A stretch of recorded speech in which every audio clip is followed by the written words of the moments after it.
Perkembangan kasus penyelewengan dana di lembaga donasi aksi cepat tanggap makin menarik.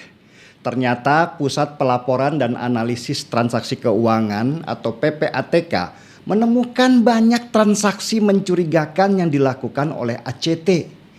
Dan menariknya lagi, PPATK langsung meneruskan laporan yang mencurigakan ini ke BNPT dan Densus 88 untuk diselidiki. Kalau memang laporan PPATK ini sampai ke Densus 88, bisa jadi sadar atau tidak sadar lembaga donasi ACT pernah melakukan transaksi dengan teroris atau mereka yang dicurigai sebagai teroris. Sebenarnya kalau melihat kiprah ACT sejak lama, hubungan ACT dengan banyak organisasi terlarang itu bukan berita baru. Sejak awal konflik di Suriah misalnya, ACT pernah mengumpulkan donasi dengan promo Save Rakyat Suriah. Tapi mereka membawa-bawa bendera pemberontak Suriah, bukan bendera resmi pemerintah Suriah.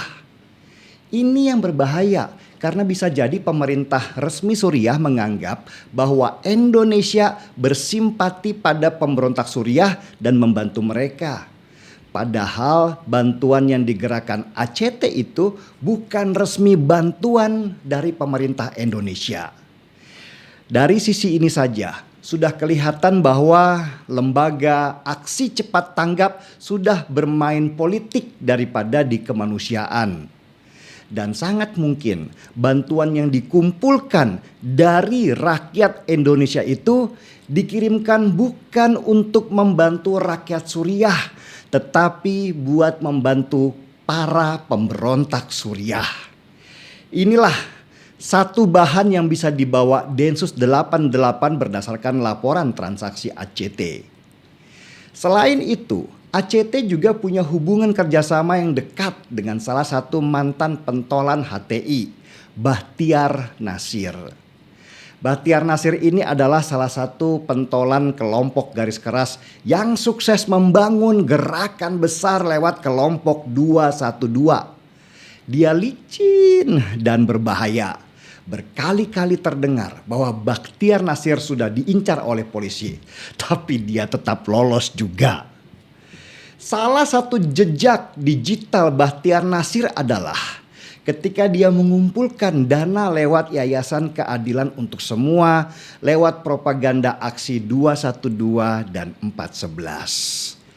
Dana dari yayasan itu menurut berita sebagian disalurkan ke sebuah organisasi bernama Indonesian Humanitarian Relief atau IHR, di mana pimpinannya adalah Bahtiar Nasir.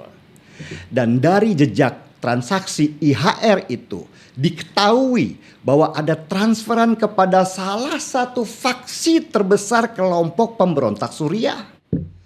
Nah, kalau kita mau meneliti kembali jejak digital Bahtiar Nasir, bahwa dia tanpa sungkan-sungkan mempropagandakan konsep khilafah di tengah masyarakat aksi demo di 212 dan teriakan revolusi waktu dia ceramah di masjid.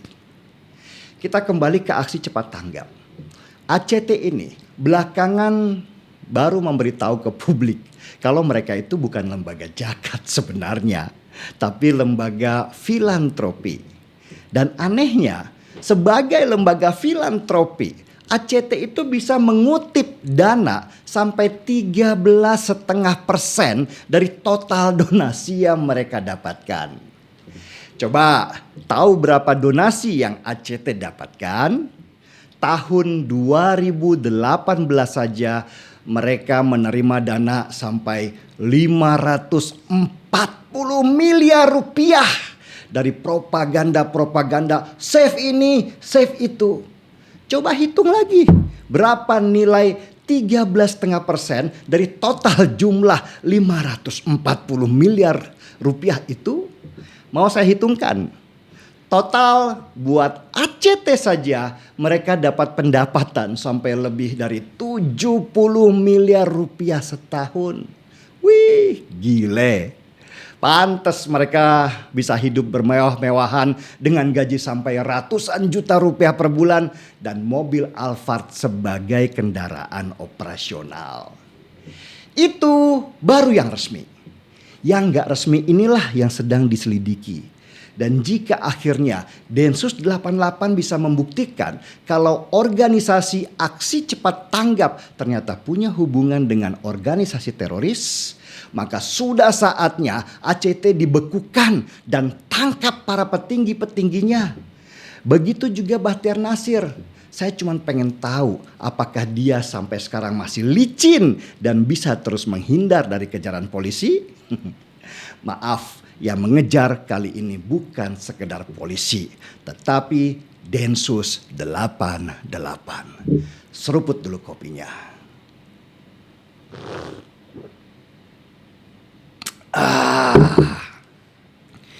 Gaspol.